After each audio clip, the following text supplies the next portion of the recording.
What's good guys, Mango here with another Watcher of Freelance video, and today I wanted to showcase the team I'm currently running at rank 1 in Apex right before reset because it's 4 AM, reset is in 24 hours, but I wanted to showcase this team for the Americans right before I go to bed. So, Europeans will watch it as soon as they wake up. Disclaimer, this team hasn't been found by me, I haven't designed it. It is from this guy, at least this is the first player that I saw using it, and it actually uses the typical teams or units we actually use in single target arena, Dracula, Erlang, but instead of Yuri, we are using Lady Alex, and honestly the placements are quite different, which is what makes this team super cool. Now, one benefit, even though we are using Lady Alex, and I know a lot of you guys don't have Lady Alex, you could arguably replace her with Yuri, but it won't be as good. The benefit is you don't need awakenings on Dracula and you don't need awakenings on Erlang, which is really important because I know the typical team with Erlang actually benefits a lot from his A1. Otherwise, it is hard for him to reach his ultimate at round 8 and 9. So, how does this team actually work? Let me show you guys. For example, this guy, I don't know, whoever, no one gives points when you are high in the ranking. So, let's go. Also, Lady Alex awakenings are good, they are important, but they are not a must-have.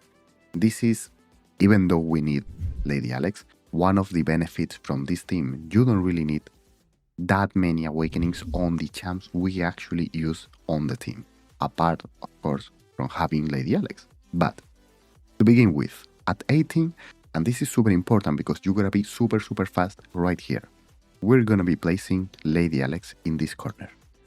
Be fast because if you're slow and you don't have a lot of damage or a good build on her, he might leak one of these units. So, place her here. You guys can see that we're killing them really fast. However, if I place her like 0.5 seconds later, it would be a bit faster because the first basic attack would have hit 2 enemies instead of just 1. But doesn't really matter too much. Don't worry about it.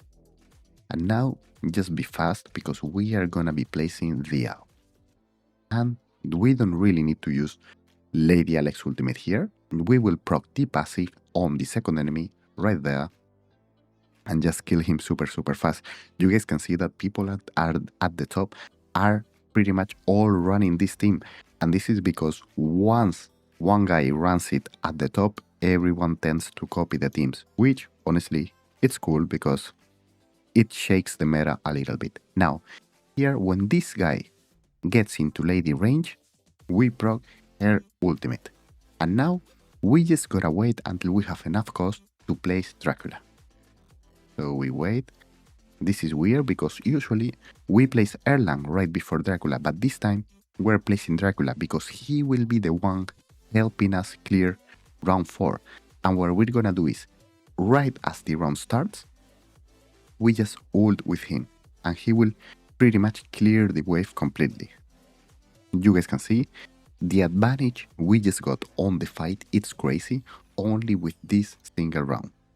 So now, round 5, now, small disclaimer, on this round, if you don't have A3 Lady Alex, I think it was, you might not get her ultimate as fast. Don't worry, you just ult as you get it, because we will be saving her ultimate for round 8. So here, you just use it as you get it and don't worry about using it earlier or later. In my case, I use it as this guy spawns, and if we are lucky, we should get the passive on the enemies in the back. We place Erlang, and the good thing about this placement is that both Alexandra and Erlang are getting the soul rod from Dracula A1. I've said it before, but for me, Soulstone in Dracula is one of the best things I ever did. He's such an amazing unit that I feel like he's worth the Soulstone. Maybe not to A5, but up to A3, they are insane. And here, we can see why. A5 increases the single target damage, and look at this. They are disappearing. Now, do you need A5 for this wave? No, of course, but it does help. I've set up this team into like top 20, top 30 on other takeover accounts with A0 Dracula, but good year, okay? My Dracula is on Sorbonne Arcana. Ideally, you would use him on Hell's Lament set because it is slightly better, so keep that in mind. Now here, we're gonna delay using Erlang Ultimate a few seconds just so that it actually lasts until round 8 starts. That way, we can make sure that Erlang is ulting while Dracula is still not ready for his ultimate, because we need Dracula to clear the end of every single wave. That's why we're using Lady Alex, because with Yuri, you are super fast at clearing the final parts of the wave. But while we're using Dracula in this position, we can just use Lady Alex instead of Yuri and clear the waves even faster. So this is pretty much it. This guy sadly died before we could reach round 9, but it's pretty simple. Round 9, you just loop around Erlang Ultimate and you do the same thing. You guys can see that the win rate is pretty good. And now, gear and what you need to know. Well, I've tested Lady Alex in Arcana, in Infernal Roar, and in Cataclysm. For this team, honestly, I've got the best results using Infernal Roar, because on round 1 we are actually way faster. So Infernal Roar with full attack, okay? The best pieces you can get on her.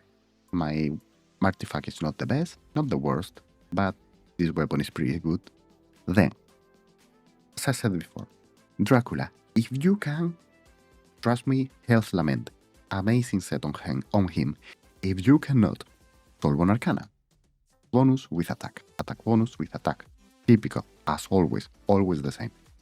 Then, Erlang, I'm running him in Cataclysm, but if you don't have good pieces, run him in Arcana or whatever. I'm running him in Cataclysm because I was using my best Infernal Roar set on Lady Alex, my best Arcana set on Dracula, and my best Cata, in this case, on Erlang. So, Piercer exclusive, and just like this, okay? And finally, Iobar. Don't worry about Iobar. He's pretty much useless. Give him whatever you have. If you can give him some Arcana pieces, good. If you can give him his exclusive weapon, good. But it's not really required. Now, I don't have tokens at the moment, I think, because I have been testing this team quite a lot. But in case I can buy some more, which I do, let me show you guys an auto against one of these random teams. Full A5, for example, this guy, really high BP. I will most likely struggle against him. In fact, this guy has the setup done by me. I was playing on his account 2 hours ago, which is kind of funny. So we will see, but I'm hoping that I can beat him. However, I might not be able to, because I think this team might have a BP limit at around 660, 650. So I'm not sure. Honestly, does it actually matter? I wouldn't say so, because who has like those such high BP teams? Like maybe 5-10 guys in the arena. That's why most of the time I don't bother showcasing teams that are so niche that it only affects 0.1% of the player base, because in the end, beating teams that are like giga high BP just because of the awakenings is not what most people will need, because most people just want to farm some Apex coins, get Lady Alex, and be done with Arena for the rest of their lives. But we're doing pretty good so far. This team, I would say, well, in fact, I would say this is the first time in a long time, long time, I would say in months or even a year, that we have a real meta for anti-air arena. Because before this team, we were pretty much using either Yuri teams with Erlang, Arbiter teams with Valara, with Erlang, with Ingrid, and now it feels like this team is the real meta. You can beat pretty much everyone except maybe super low BP Yuri teams that are pretty much a bait team, but works like an absolute charm, guys. If you can run this, Just do it. It's insane. And guys, if you have any question, let me know in the comments below. Once again, sorry for my voice. 4 a.m. I'm sick, but I wanted to drop this video today before reset time. So thanks for being here once again, and I'll see you on the next one. Bye.